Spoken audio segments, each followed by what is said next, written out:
बिस्मिल्लाहिर्रहमानिर्रहीम जी, अस्सलाम वालेकुम जी। मलेशिया में आज़ाद वीज़ा लेके आना चाहिए कि आज़ाद वीज़ा लेके कोई फ़ायदा होता है?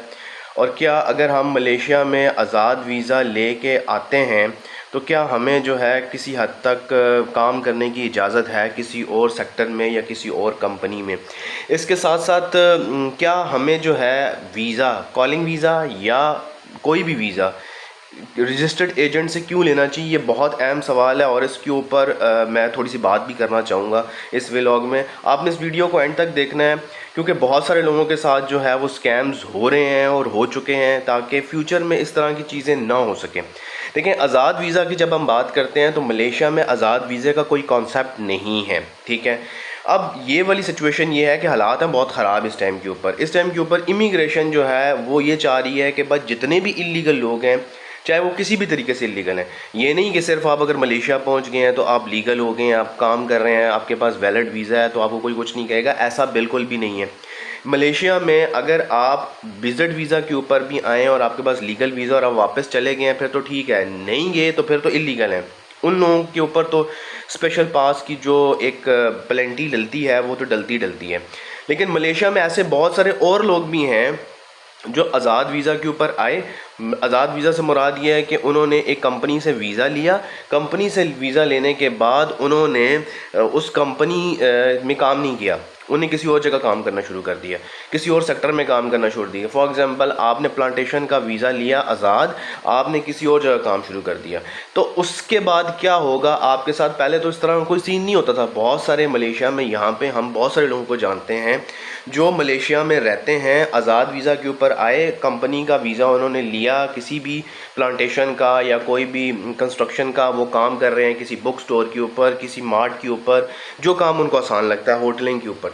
तो अब ये सीन नहीं है, अब ये सीन नहीं है। उसकी वजह बताता हूँ क्यों। कुछ दिन पहले पेनांग में और बहुत सारे सिटीज़ में इमिग्रेशन ने छापा मारा है और लोगों के डॉक्यूमेंट उठा के उन लोगों ने उनको उठाया है और उनको इमिग्रेशन के ऑफिस लेके गए हैं, और अभी तक उन लोगों के लिए बहुत मुश्किलात बनी हुई हैं। इमिग्रेशन डिपार्टमेंट इस टाइम के ऊपर ये चाह रहा है कि जिस सेक्टर का वीज़ा आपने लिया हुआ है, जिस कंपनी का वीज़ा लिया हुआ, आप उधर ही काम करें। आपके पास सबसे अच्छी अपॉर्चुनिटी ये है कि जब आप इस तरह का वीज़ा लेते हैं तो आपको दो ऑप्शंस मिलती हैं, या तो आप उसी जगह पे काम करें जिस कंपनी का वीज़ा है, या आप किसी और जगह चले जाएं।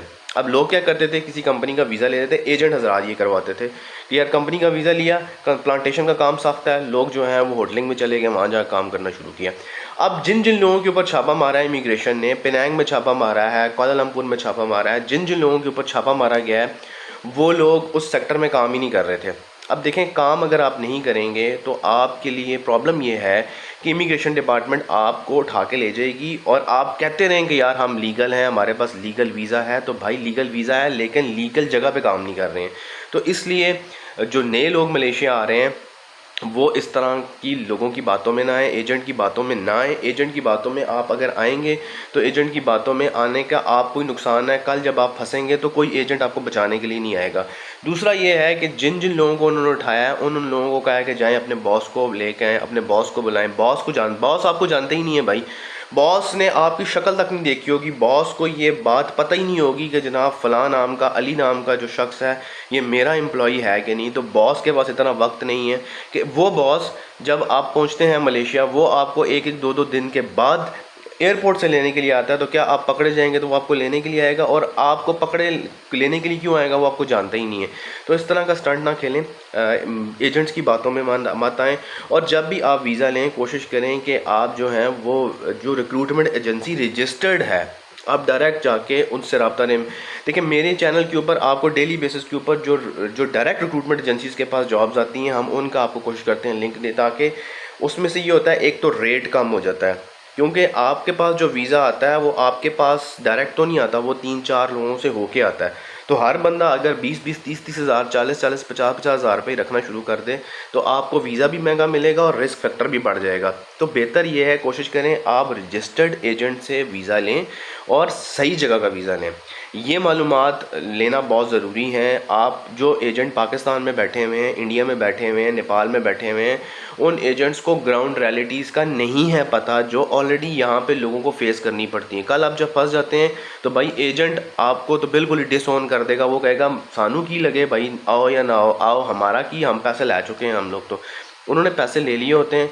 उनको आपकी पकड़ने से और आपके काम करने से, आप कितने पैसे कमा रहे हैं, उससे कोई लेना देना नहीं है। तो इसलिए कोशिश करें कि आप रजिस्टर्ड एजेंट से ही वीज़ा लें, और कोशिश ये भी करें ज़्यादा कि उस एजेंट से वीज़ा लें जिससे आपके किसी दोस्त ने, भाई ने, रिश्तेदार ने ऑलरेडी पहले वीज़ा लिया हुआ है। उसका आपको फ़ायदा ये होगा कि आपका जो रिस्क फैक्टर है वो कम से कम हो जाएगा, स्कैम होने के चांसेस कम से कम हो जाएंगे। तो इसलिए कोशिश करें कि वो जो पुराने लोग हैं जो ऑलरेडी मलेशिया में रह रहे हैं, वो उनको एक्सपीरियंस हो गया है, उनको पता चल गया है, उनको शॉर्टकट्स पता चल गए हैं, उनको ये पता चल गया है कि हमने किस तरह जो है बचना है, इमिग्रेशन से किस तरह बचना है। जो नया बंदा आता है वो तो नहीं बच सकता, क्योंकि उसको तो सीधी सी बात है, रस्तों का नहीं पता, उसको जगहों का नहीं पता, उसको लोगों का नहीं पता, उसके मतलब जो उसके साथ लोग रह रहे हैं वो भी उसको नहीं बचाएंगे। देखें, जब आप परदेश में आते हैं तो आप अपना ही हैं, आप हैं और सिर्फ आप हैं। आपके साथ ना कोई दोस्त खड़ा होगा, ना कोई आपके साथ रूममेट खड़ा होगा। आपने सारी चीज़ें अपनी खुद मैनेज करनी है। इसलिए कोशिश करें कि लीगल रहें, लीगल जगह पे काम करें, और जो वीज़ा आप लेके आए हुए हैं आप उसी में काम करें। मेरे चैनल को लाइक एंड सब्सक्राइब कर लें, पेज को फॉलो कर लें। यहाँ पे आपको मिलेंगी मलेशिया के हवाले से लेटेस्ट अपडेट्स।